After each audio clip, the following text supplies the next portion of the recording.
नमस्कार। आइए सुनते हैं सुभद्रा कुमारी चौहान जी की लिखी कहानी दो सखियां। मालिन क्यारियों को निरा रही थी। ऊपर से रघु ने आकर कहा, ऊपर जा, बाई साहब बुला रहे हैं। मालिन घबराई। सवेरे ही सवेरे बाई साहब ने बुलाया है, कोई अपराध तो नहीं हो गया? वह हाथ की खुरपी भी रखना भूल गई। क्षण भर में हाथ में खुरपी लिए बाई साहब के सामने जा खड़ी हुई।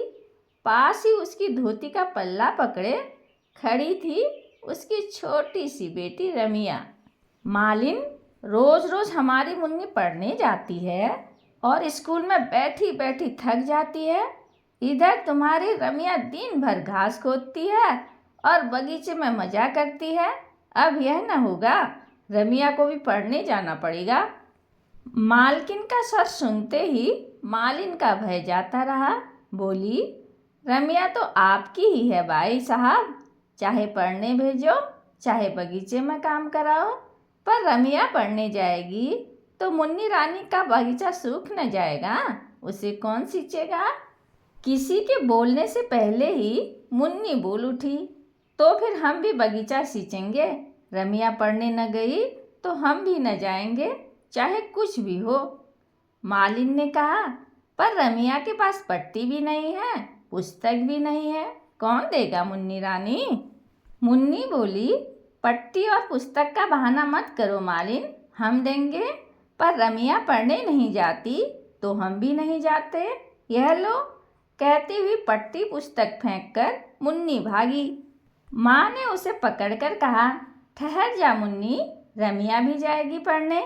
पर मुन्नी तो किसी न किसी बहाने पढ़ने जाना ही न चाहती थी। मालिन के हाथ से खुरपी लेती हुई बोली, माँ, रमिया कैसे जाएगी पढ़ने? उसके पास साफ कपड़े कहाँ हैं? मैं अब बगीचे में काम करने जाती हूँ। मुन्नी जीने से नीचे उतरने लगी। मुन्नी को आखिर पढ़ने के लिए जाना ही पड़ा। साथ में जबरदस्ती रमिया को भी जाना पड़ा। पट्टी पुस्तक घर से ही ढूंढ कर दे दी गई। मुन्नी का ही एक पुराना फ्रॉक पहनकर रमिया पहले दिन स्कूल गई। धीरे धीरे दोनों में खूब मेल हो गया। अब ये स्कूल जाने से घबराती न थी। दोनों साथ स्कूल जाती, साथ लौटती और साथ साथ पढ़ती। अब मुन्नी को भी कोई शिकायत न थी कि वह मुफ्त में पढ़ने जाती है और रमिया दिन भर मजा करती है। रमिया के स्कूल जाने से रमिया की माँ की दिक्कतें बढ़ गई। वह बगीचे में काम करती रहती और रमिया तब तक दाल चावल चुन रखती। माँ के घर आने का समय देखकर चूल्हे में आग भी जला देती। इस प्रकार जरा सी रमिया माँ के लिए बहुत बड़ा सहारा थी। साथ साथ खर्च भी बढ़ गया। रमिया के स्कूल के लिए साफ कपड़े भी रखने पड़ते थे। बेचारी मालिन को काम का आसरा जो कुछ था वह तो गया ही, साथ ही खर्च भी बढ़ गया। इन दिक्कतों को उनकी दयालु मालकिन ने टाल लिया। उसी महीने से उसकी तनख्वाह में 1 रुपये की वृद्धि हो गई और बगीचे के काम में सहायता पहुंचाने के लिए मालकिन ने एक छोटा सा लड़का भी रख लिया। इस प्रकार मालिन की दिक्कतें भी दूर हो गई और रमिया का पढ़ना भी जारी रहा। रमिया का पिता गोपी सिंह सरदार अमर सिंह के बगीचे में माली का काम करता था। एक बार वह अपने मालिक के साथ शिकार पर गया। वहीं पर एक शेर द्वारा मार डाला गया और तब से मालिक की जगह उसकी स्त्री को दे दी गई। रमिया 3 वर्ष की ही थी उस समय।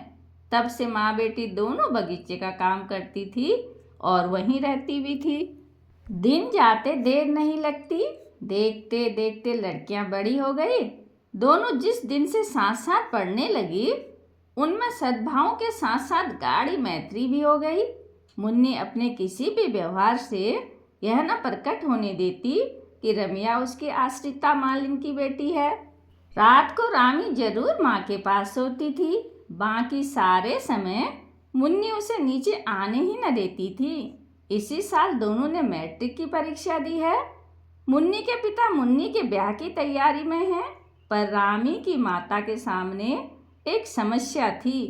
वह सोच रही थी, रामी इतना पढ़ गई है, चाल ढाल बात व्यवहार से वह मुझ अपड़ की लड़की सी जान ही नहीं पड़ती। मैं उसका विवाह कैसे और कहाँ करूँगी। फिर वह सोचती, नहीं, विवाह कोई बात नहीं, मेरी रामी स्कूल की मास्टर बनेगी और तब रामी मुझे यहाँ मालिन का काम न करने देगी। तो क्या मैं इतने अच्छे मालिक को छोड़कर चली जाऊँगी। यहाँ मेरी जिंदगी बीती है, यहीं मरूंगी भी। रामी दिन भर दूसरी चिंता में घूमा करती थी। उसे माँ के साथ बगीचे में काम करने में लज्जा और संकोच मालूम होता था, पर यह भी न सहा जाता था कि उसकी माँ दिन भर मेहनत करे और वह बैठी रहे। माँ को काम करते देख उसे बड़ी वेदना होती, पर कोई दूसरा उपाय भी तो न था। उसने सोचा, परीक्षा फल के निकलते ही चाहे पास हूँ चाहे फेल, मैं कहीं न कहीं नौकरी कर लूँगी। 15-20 रुपये ही मिलेंगे तो क्या हुआ, माँ को तो दिन भर मजदूरी न करनी पड़ेगी। माँ ने बहुत कष्ट उठाया है, अब वे बूढ़ी हो चली हैं, अब उन्हें अधिक दिन कष्ट न सहने दूंगी। और इसी निश्चय के अनुसार उसने कई स्कूलों में प्रार्थना पत्र भी भेज दिए। मुन्नी की खिचड़ी अलग ही पक रही थी। उसे चिंता थी रामी के ब्याह की। वह सोच रही थी कि हम दोनों साथ साथ पढ़ी और बड़ी हुई, मैट्रिक की परीक्षा साथ ही दी, और अब विवाह केवल मेरा हो रहा है। रामी का भी तो विवाह होना चाहिए। रामी का विवाह उसकी माँ के किए न होगा, और फिर रामी को पढ़ा लिखा कर किसी अपढ़ के गले में बांधना भी कितना बुरा होगा। पिता की लाड़ी मुन्नी अपने इस उठते हुए भावों को दबा न सकी। एक दिन पिता से बोली, बाबूजी, रामी को तुम ही ने पढ़ाया लिखाया है, उसके विवाह की फिक्र भी तुम ही को करनी पड़ेगी। अब उसका विवाह किसी गंवार से तो न हो सकेगा। पिता ने आश्वासन के स्वर में कहा, इस विवाह के बाद रामी के ही विवाह का नंबर आएगा। मैं लड़के की तलाश में हूँ। मुन्नी का भाई जगह सिंह, जो इधर 5 साल से विदेश में था, आज आ रहा है। मुन्नी के पिता लड़के को लेने पहले ही बम्बई जा चुके थे। शाम को गाड़ी आएगी। मुन्नी और रामी दोनों सखियाँ बड़ी लगन के साथ जगह सिंह का कमरा सजा रही हैं। मुन्नी बड़ी ही प्रसन्न चित्त और चंचल स्वभाव की लड़की थी। वह स्वयं खुश रहना जानती थी और पास रहने वालों को भी खुश रहने के लिए विवश किए रहती थी।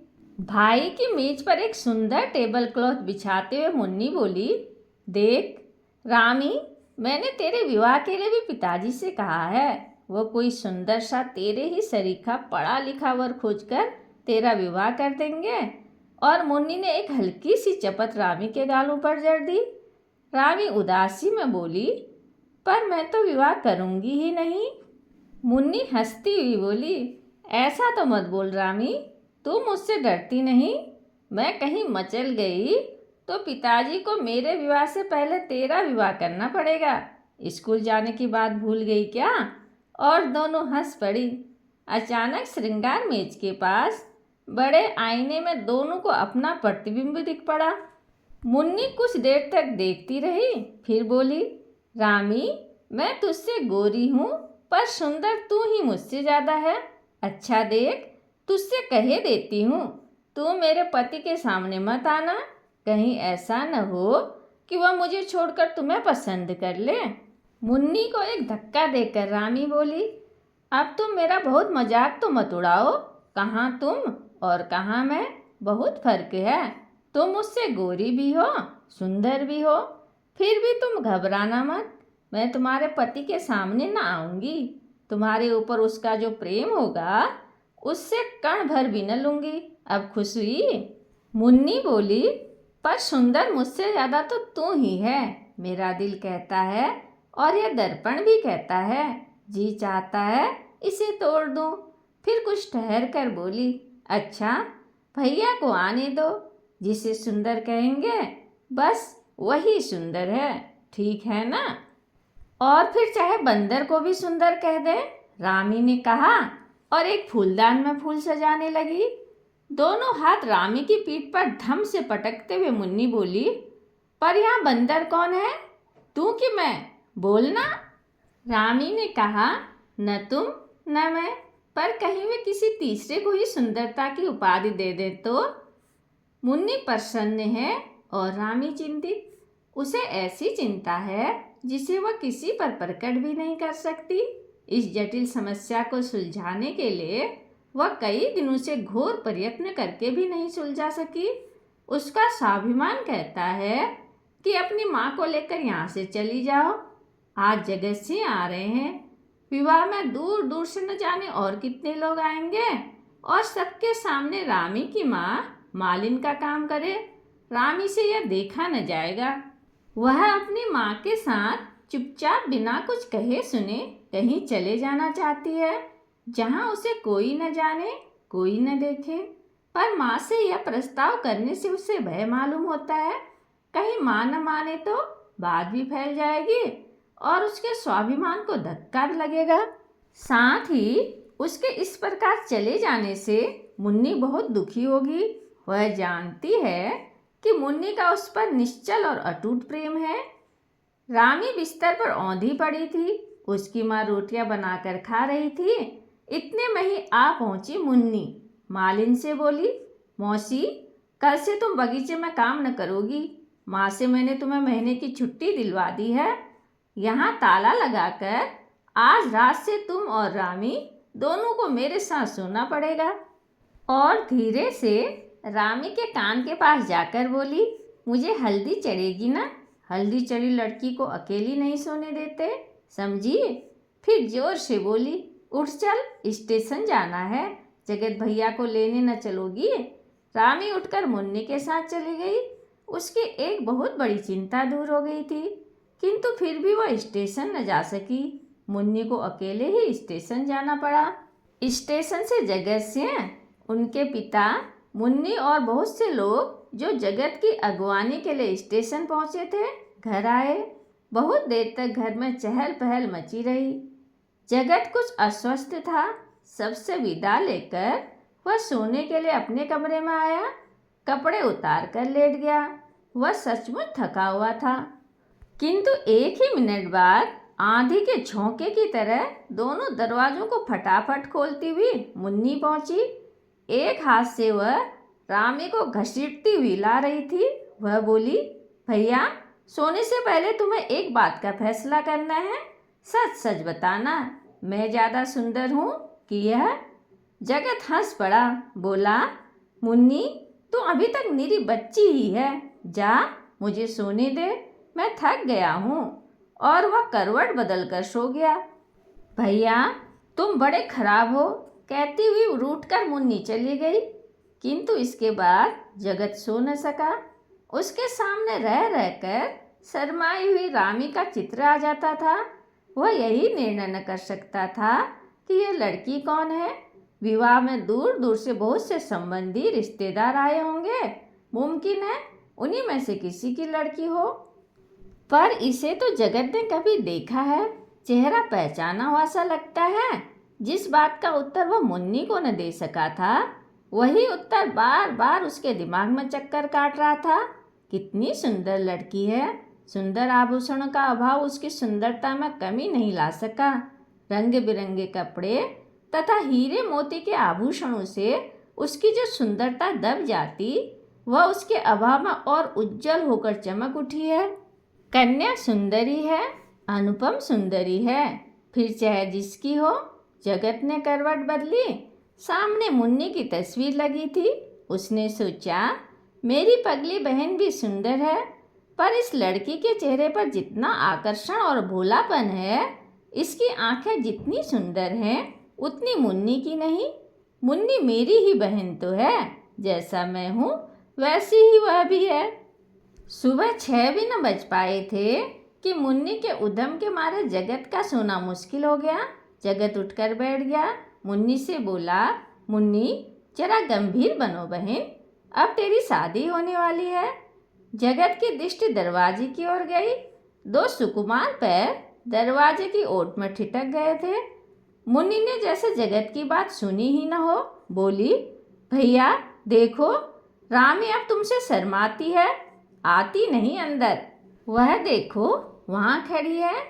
और एक बार भैया, तुम्हें याद है ना, वह कितनी मचली थी कि तुम ही से शादी करेगी।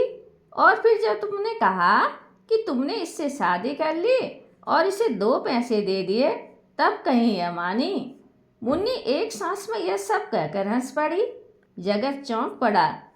तो यह रामी है। आओ रामी, अंदर आओ। वहाँ क्यों खड़ी हो? चाहो तो 2 पैसे और ले लो, कहकर वह हंस पड़ा। रामी लाज और संकोच में सिमटी हुई सी भीतर आई, पर वह खुलकर जगत से बातचीत न कर सकी। न जाने कहाँ की लज्जा ने उसकी जबान पर ताले डाल दिए। वह चुपचाप खड़ी रही। जगत ने उससे बोलने की कोशिश की, पर उसका सिर नीचे से ऊपर न उठा। जगत ने कहा, लो तुम मत बोलो, मैं तो जाता हूँ।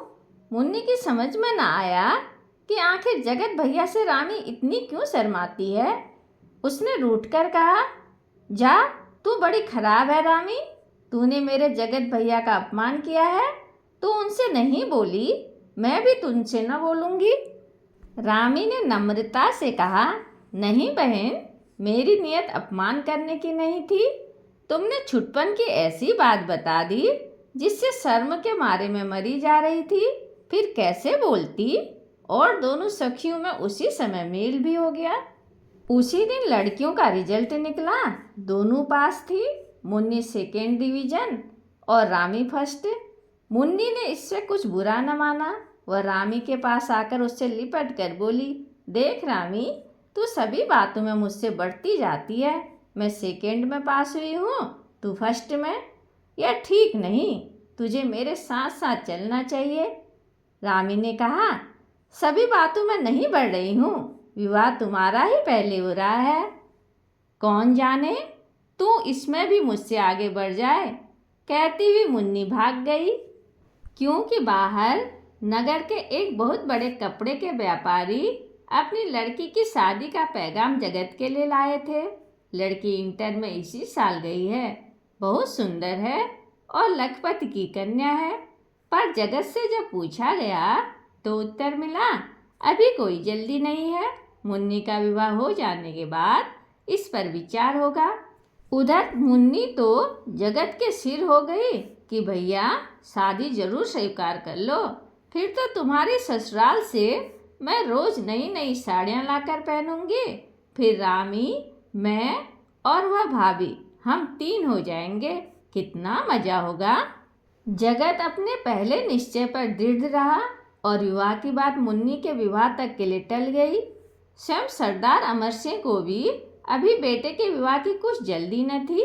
जल्दी थी तो लड़की वालों को ऐसा अच्छा लड़का हाथ से न निकल जाए। रामी जगत के कमरे से फूलदान लेकर बाहर आ रही थी कि इतने में वह पहुंच गया। वह कई दिनों से रामी से एकांत में कुछ बात करना चाहता था। उसने रामी का हाथ पकड़कर अंदर खींच लिया। बोला, रामी ठहरो, मुझे तुमसे कुछ बात करनी है। रामी घबरा गई, इधर उधर देखती हुई बोली, आप मेरा हाथ छोड़ दीजिए, कोई देख लेगा। जगत बोला, पर तुम ठहरोगी, जाओगी तो नहीं? रामी का स्वर कांप रहा था। वह बोली, ठहरूंगी, पर पहले आप मेरा हाथ छोड़ दीजिए। रामी का हाथ छोड़ जगत दरवाजे के पास रास्ता रोककर खड़ा हो गया और बोला, रामी, मेरे पास भूमिका बांधने का समय नहीं है। मैं तुमसे विवाह करना चाहता हूँ, तुम्हें स्वीकार है? रामी कांप उठी। उसने कहा, पर यह कैसे हो सकता है? मैं मालिन की लड़की हूँ और आप क्षत्रिय। फिक्र मत करो, मैं केवल तुम्हारी राय जानना चाहता हूँ। अब रामी कैसे बोले? सिर नीचा करके वह खड़ी रही। पर अनुभवहीन जगत क्या जाने कि यह मौन स्वीकृति का सूचक है। वह अधीर होकर बोले, रामी, उत्तर दो, हाँ या ना। मैं तुम्हारे मुंह से सुनना चाहता हूँ।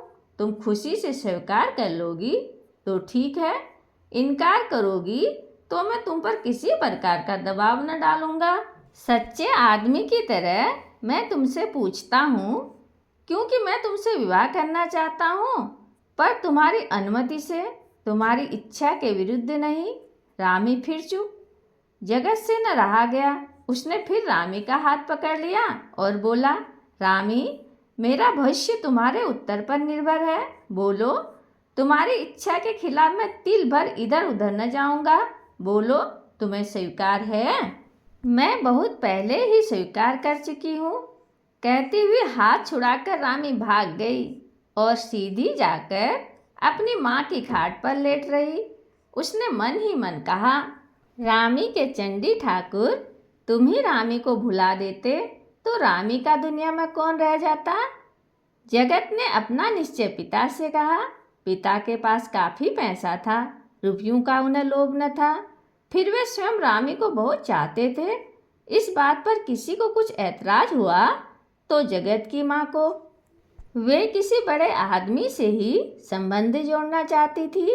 एक मालिन की लड़की से ब्याह कर उनके दृष्टिकोण से समाज में उनकी प्रतिष्ठा बढ़ने की जगह कम हो जाएगी, पर उनकी कुछ न चली। एक ही मंडप में, एक ही लग्न में रामी का विवाह जगत से और मुन्नी का विवाह शांति स्वरूप से हो गया। कहानी सुनने के लिए धन्यवाद।